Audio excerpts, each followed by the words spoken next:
On this edition of Kababayan Today, Attorney Richard Loew shares immigration advice, plus animator Tim Saginsin and his passion to share our Filipino culture. That's all next on Kababayan Today.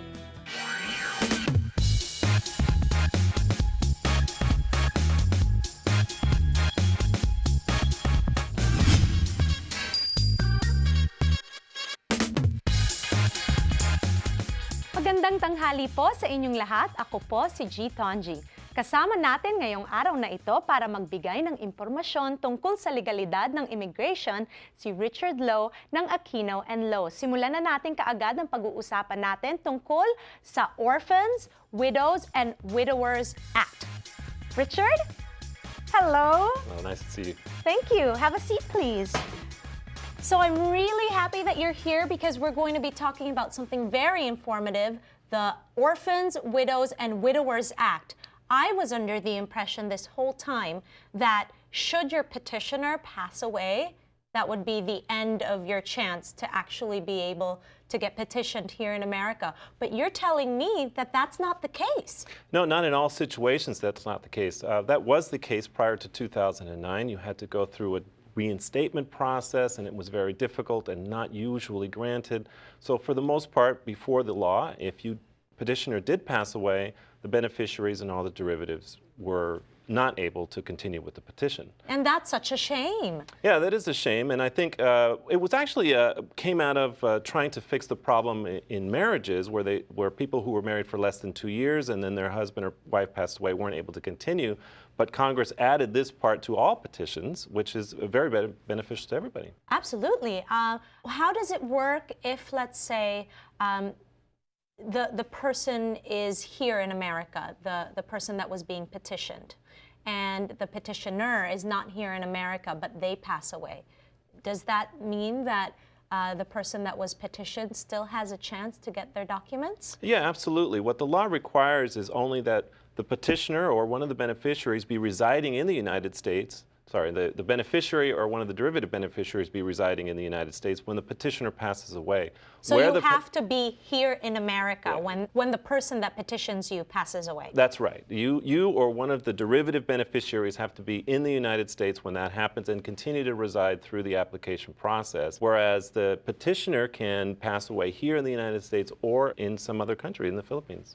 I didn't know this. I thought that the petitioner obviously has to be alive, but now you're saying that's not the case. Well, no, that's great. Yeah, that's not the case. So you do need a substitute sponsor. You need somebody to come in and take the place of an affidavit of support. So you would need a family member to take the place of the petitioner as far as the affidavit of support is concerned, but you can continue on with the process. Okay. Have you had any cases like this? Because I know this is just something that happened quite recently, right? Oh yes, we've had many cases like this, and in fact we recently completed a case where the petitioner did pass away in the Philippines, and we were able to adjust the beneficiary became a permanent resident. They were living here? Yes, okay. And then we were actually able to bring his wife as well, she had other inadmissibility problems, but we were able to get over that, so they were both able to stay in the United States. That word, inadmissible, right? Yeah. That to me is a very scary word. It means, what does it really mean when you're inadmissible? Well, in this case, for example, the wife had entered in fraudulently, so she had used false passports in order to enter the United States. So that makes her inadmissible to the United States when we're doing the adjustment process. So we have to do a waiver for that in order to complete her adjustment process. You could be inadmissible for a lot of reasons, health reasons. Criminal is one of the big factors, and if you don't have an affidavit of support, or you're going to show that you're going to become a public charge, that's another reason for inadmissibility. But generally, criminal and fraud are the two biggest categories of inadmissibility. I see. Okay, so moving forward, if people were finding themselves in this situation, can you walk us through the steps of what kind of documents they need, or how would they go about to be able to qualify for the Orphans, Widows, or Widowers Act? Well, I think the most important thing is to recognize when something happens to your case, like the petitioner passing away, that you need to sort of get advice on what's going on, because a lot of times some people tend to think, well, I'm just going to abandon it because it's over.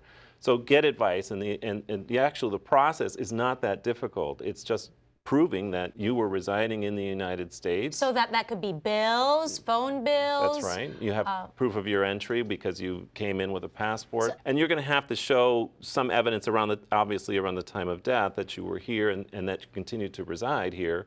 And then it's just the other evidence that you would normally have in an adjustment process, which is an affidavit of support and showing that you're not inadmissible for any other reason. So it's very similar to adjustment of status like you would have normally done had the petition gone through. You're just sort of replacing the petitioner with the substitute sponsor in a way that they kind of step in the shoes of the original petitioner. But they have to be a citizen in order to be a substitute sponsor? They have to be a citizen or permanent resident.